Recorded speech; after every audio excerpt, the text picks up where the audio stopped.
بسم اللہ الرحمن الرحیم۔ السلام علیکم ناظرین، جب قیامت کی تمام چھوٹی اور بڑی نشانیاں پوری ہو جائیں گی تو قیامت آنا شروع ہو جائے گی۔ قیامت کی ابتدا نفخ سور سے ہوگی، جس کے بارے میں امام الانبیاء جناب محمد الرسول اللہ صلی اللہ علیہ وآلہ وسلم نے ارشاد فرمایا، اللہ تعالیٰ کے 4 مقرب فرشتوں میں سے حضرت اسرافیل علیہ السلام سور منہ میں لیے اپنی پیشانی جھکائے کان اللہ تعالیٰ کے حکم پر لگائے ہوئے ہیں۔ جیسے ہی اللہ تعالیٰ حکم دیں گے وہ سور پھونکنا شروع کر دیں گے اور قیامت کا آغاز ہو جائے گا۔ مسلم شریف کی حدیث کے مطابق یہ جمعہ کا دن ہوگا، لوگ اپنے اپنے کاموں میں مشغول ہوں گے۔ اچانک مشرق و مغرب کے تمام لوگ ایک لمبی آواز سنیں گے جو آہستہ آہستہ اونچی ہوتی جائے گی۔ اس نامانوس آواز کی ہولناکی اور سختی کی وجہ سے لوگوں میں اضطراب اور بے چینی پھیلنی شروع ہو جائے گی۔ جب سور کی آواز بجلی کی کڑک کی طرح شدت اختیار کر جائے گی تب لوگ مرنا شروع ہو جائیں گے۔ جو آدمی جہاں ہوگا وہیں گر پڑے گا۔ جیسے جیسے سورہ اسرافیل بلند ہوتی چلی جائے گی ویسے ویسے نظام کائنات درم برم ہونا شروع ہو جائے گا۔ زمین آندھی میں ہچکولے کھانے والی قندیل کی طرح زلزلوں کی زد میں آ جائے گی۔ پہاڑ گرد و غبار بن کر اڑنے لگیں گے، سمندروں میں آگ بھڑک اٹھے گی، آسمان پھٹ جائے گا، سورج چاند اور ستارے بے نور ہو جائیں گے، تمام زیرو مخلوق انسان جن اور فرشتے فنا ہو جائیں گے، حتیٰ کہ ملک الموت بھی اپنی روح اللہ تعالیٰ کے حوالے کر دیں گے۔ ہر جاندار اور غیر جاندار چیز فنا ہو جائے گی، بس صرف ایک اللہ وحدہ لا شریک کی ذات ذوالجلال والاکرام باقی رہ جائے گی، اور اللہ سبحانہ و تعالیٰ کا یہ ارشاد مبارک پورا ہو جائے گا، کل من علیہا فان ویبقى وجہ ربک ذو الجلال والاکرام۔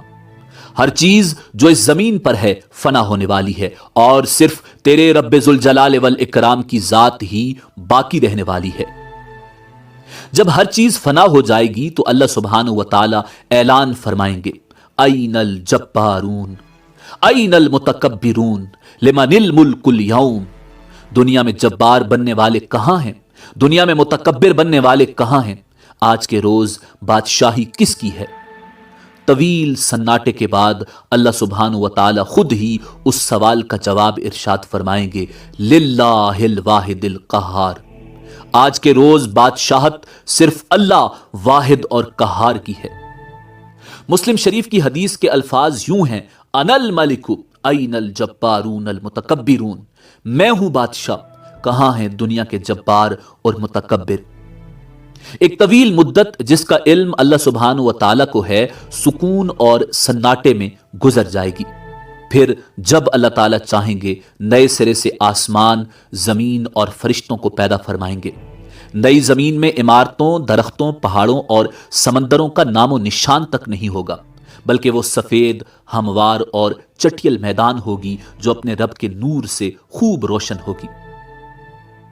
انسانوں کو دوبارہ پیدا کرنے کے لیے آسمان سے ایک بارش نازل ہوگی جس کے نتیجے میں ہر انسان کی ریڑھ کی ہڈی سے پورا انسانی ڈھانچہ تیار ہو جائے گا اور اس پر گوشت پوست بھی چڑھا دیا جائے گا۔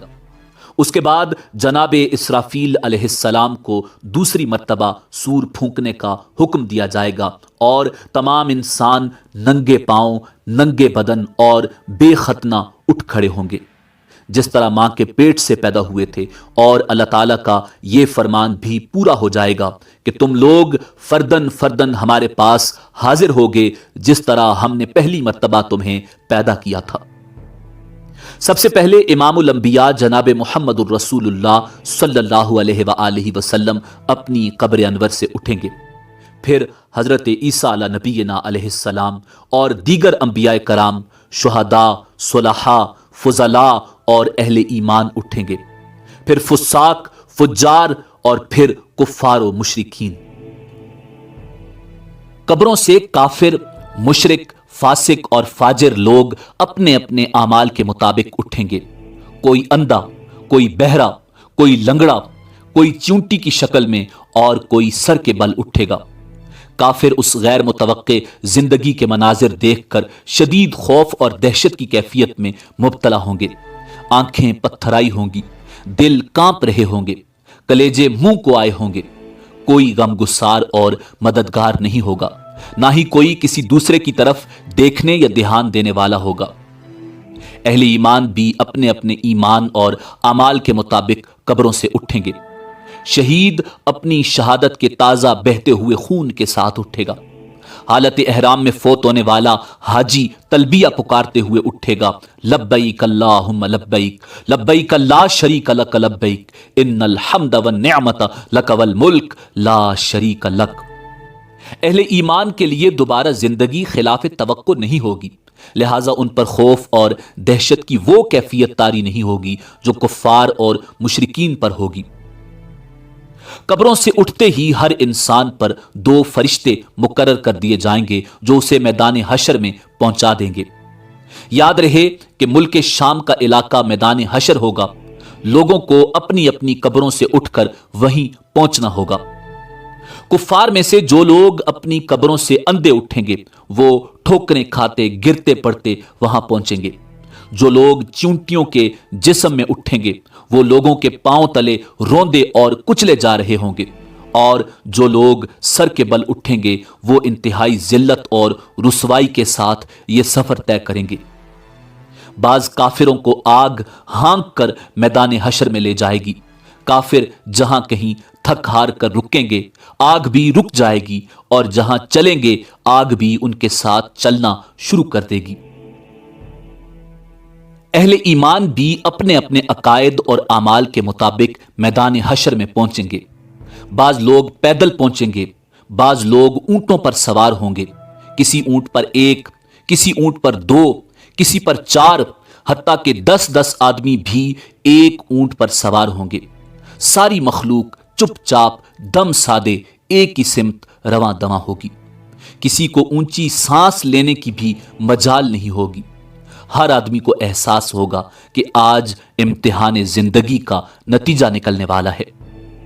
جب ساری مخلوق میدان حشر میں پہنچ جائے گی تو اعلان کیا جائے گا، وَامْتَازُوا الْيَوْمَ أَيُّهَا الْمُجْرِمُونَ، مجرموں آج کے روز تم نیک لوگوں سے الگ ہو جاؤ۔ سب لوگ الگ الگ گروہوں میں تقسیم کر دیے جائیں گے۔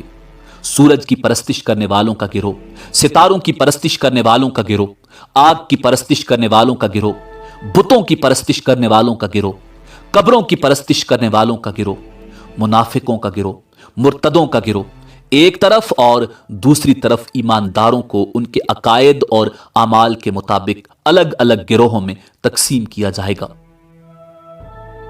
میدان حشر میں لوگ ننگے پاؤں اور ننگے بدن ہوں گے۔ سورج 1 میل کے فاصلے پر آگ برسا رہا ہوگا، زمین دہک رہی ہوگی، جسم سورج کی آگ میں جل رہے ہوں گے، زمین پر پاؤں رکھنے مشکل ہوں گے، دور دور تک کہیں سایہ نظر نہیں آئے گا۔ لوگ اپنے اپنے عقائد اور اعمال کے مطابق پسینے میں شرابور ہوں گے، کسی کو ٹخنوں تک، کسی کو پنڈلی تک، کسی کو گھٹنوں تک، کسی کو زانوؤں تک، کسی کو کمر تک پسینہ آیا ہوگا، کوئی سینہ اور گردن تک پسینے میں ڈوبا ہوگا۔ کفار اور مشرکین کو منہ میں پسینے کی لگام آئی ہوگی، اور بعض پسینے میں ڈبکیاں کھا رہے ہوں گے۔ بھوک اور پیاس کی شدت سے لوگوں کا برا حال ہوگا۔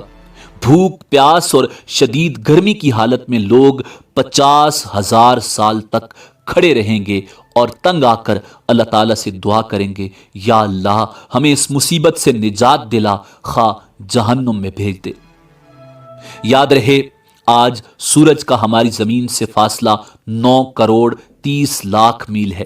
اس کے باوجود جون اور جولائی میں زمین اس قدر گرم ہو جاتی ہے کہ 1 منٹ کے لیے اس پر ننگے پاؤں کھڑے ہونا ناممکن ہوتا ہے۔ غور فرمائیے اس روز کیا حال ہوگا جس روز زمین کا درجہ حرارت آج کے مقابلے میں 9 کروڑ درجے زیادہ ہوگا۔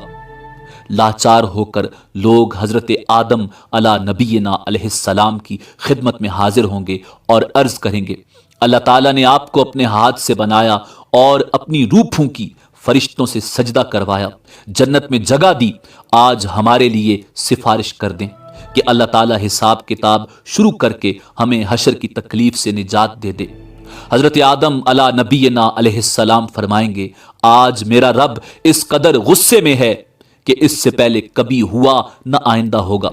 مجھ سے جنت میں اللہ تعالیٰ کی نافرمانی ہو گئی تھی جس کی وجہ سے مجھے اپنی جان کی فکر ہے، لہٰذا میں سفارش نہیں کر سکتا، تم لوگ نوح کے پاس چلے جاؤ۔ لوگ حضرت نوح علیہ السلام کی خدمت میں حاضر ہوں گے اور اپنا مدعا بیان کریں گے۔ حضرت نوح علیہ السلام بھی یہی کہیں گے کہ آج میرا رب اتنے غصے میں ہے کہ اس سے پہلے کبھی اتنا غصے میں نہیں تھا اور نہ اس کے بعد آئے گا۔ میں نے دنیا میں اپنی قوم کے لیے بد دعا کی تھی جس کے نتیجے میں وہ ہلاک ہو گئی۔ آج مجھے اپنی جان کی فکر ہے، میں سفارش نہیں کر سکتا، تم لوگ ابراہیم خلیل اللہ علیہ السلام کے پاس چلے جاؤ، وہ سفارش کریں گے۔ لوگ اللہ کے پیغمبر جد رسول حضرت ابراہیم خلیل اللہ علیہ السلام کی خدمت میں حاضر ہوں گے اور عرض کریں گے آپ اللہ کے نبی اور اس کے خلیل ہیں، اپنے رب کے حضور سفارش کر دیں۔ آپ دیکھ رہے ہیں ہماری کیا حالت ہو رہی ہے۔ حضرت ابراہیم علیہ السلام بھی وہی بات فرمائیں گے جو حضرت آدم اور حضرت نوح علیہ السلام نے کہی تھی۔ آج میرا رب اس قدر ناراض ہے کہ اس سے پہلے کبھی اتنا ناراض نہیں ہوا، نہ اس کے بعد ہوگا۔ میں نے دنیا میں 3 جھوٹ بولے تھے جس کی وجہ سے آج مجھے اپنی جان کی فکر ہے، کہیں اللہ تعالیٰ باز پرس نہ کریں، لہٰذا تم لوگ موسیٰ کے پاس چلے جاؤ۔ لوگ موسیٰ کلیم اللہ علیہ السلام کی خدمت میں حاضر ہوں گے اور عرض کریں گے اللہ تعالیٰ نے آپ سے ہم کلام ہو کر سارے لوگوں پر آپ کو فضیلت دی۔ آپ دیکھ رہے ہیں ہماری کیا حالت ہو رہی ہے، آپ اپنے رب کے حضور سفارش کر دیں۔ حضرت موسیٰ علیہ نبینا علیہ السلام فرمائیں گے آج تو میرا رب اس قدر غصے میں ہے کہ اس سے پہلے کبھی نہ ہوا اور نہ بعد میں ہوگا۔ میں نے دنیا میں ایک آدمی کو قتل کیا تھا جس کی وجہ سے مجھے اپنی جان کی فکر ہے، لہٰذا میں سفارش نہیں کر سکتا، تم لوگ عیسیٰ کے پاس چلے جاؤ۔ لوگ اللہ کے پیغمبر حضرت عیسیٰ روح اللہ علیہ السلام کی خدمت میں حاضر ہوں گے اور عرض کریں گے آپ اللہ کے رسول ہیں اور اس کا فرمان ہے کہ اللہ کی روح ہیں۔ آپ دیکھ رہے ہیں ہماری کیا حالت ہو رہی ہے، اپنے رب سے ہمارے لیے سفارش کر دیں۔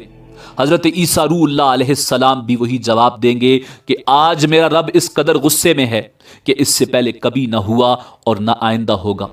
تم لوگ محمد ابن عبداللہ علیہ تحیت و ثنا کی خدمت میں حاضر ہو جاؤ، وہ تمہاری سفارش کریں گے۔ لوگ سید الانبیاء رحمت للعالمین شفیع المسلمین کی خدمت میں حاضر ہوں گے اور عرض کریں گے آپ اللہ کے رسول اور خاتم الانبیاء ہیں، اللہ نے آپ کے اگلے پچھلے سارے گناہ معاف فرما دیے ہیں۔ آپ دیکھ رہے ہیں ہماری کیا حالت ہو رہی ہے، اپنے رب کے حضور سفارش کر دیجئے کہ وہ ہمارے حساب کتاب کا آغاز فرمائے۔ رسول رحمت صلی اللہ علیہ وآلہ وسلم فرمائیں گے ہاں آج کے روز سفارش کے لائق میں ہی ہوں۔ چنانچہ آپ صلی اللہ علیہ وآلہ وسلم کو میدان حشر سے شفاعت کے بلند ترین مقام مقام محمود پر پہنچا دیا جائے گا جو جنت میں عرش الہی کے نیچے ہوگا۔ وہاں پہنچ کر آپ صلی اللہ علیہ وآلہ وسلم اپنے رب کے حضور سجدہ میں گر پڑیں گے اور اللہ تعالیٰ کی حمد و ثنا بیان کریں گے۔ پھر جب اللہ تعالیٰ کا غصہ کم ہوگا تو خالق کائنات ارشاد فرمائے گا اے محمد سر اٹھاؤ اور سوال کرو دیے جاؤ گے، سفارش کرو قبول کی جائے گی۔ یہی شفاعت کبریٰ ہوگی۔ شفاعت کبریٰ کی منظوری کے بعد رسول اکرم صلی اللہ علیہ وآلہ وسلم مقام محمود سے میدان حشر میں واپس تشریف لائیں گے۔ اس کے بعد حق تعالی فرشتوں کی میت میں میدان حشر میں نزول اجلال فرمائیں گے۔ فرشتے زمین کے دور و نزدیک کناروں پر صف بستہ کھڑے ہوں گے۔ 8 فرشتوں نے اللہ تعالی کا عرش تھام رکھا ہوگا۔ عدالت الہی قائم ہو جائے گی۔ ملائکہ، انبیاء، اولیاء اور صلحاء کو بطور گواہ طلب کر لیا جائے گا۔ فرشتوں کو حکم ہوگا کہ وہ لوگوں میں ان کے نامہ اعمال تقسیم کر دیں۔ اہل ایمان کو سامنے سے اور دائیں ہاتھ میں نامہ اعمال دیا جائے گا اور کفار و مشرکین کو پشت کی طرف سے بائیں ہاتھ میں نامہ اعمال دیا جائے گا۔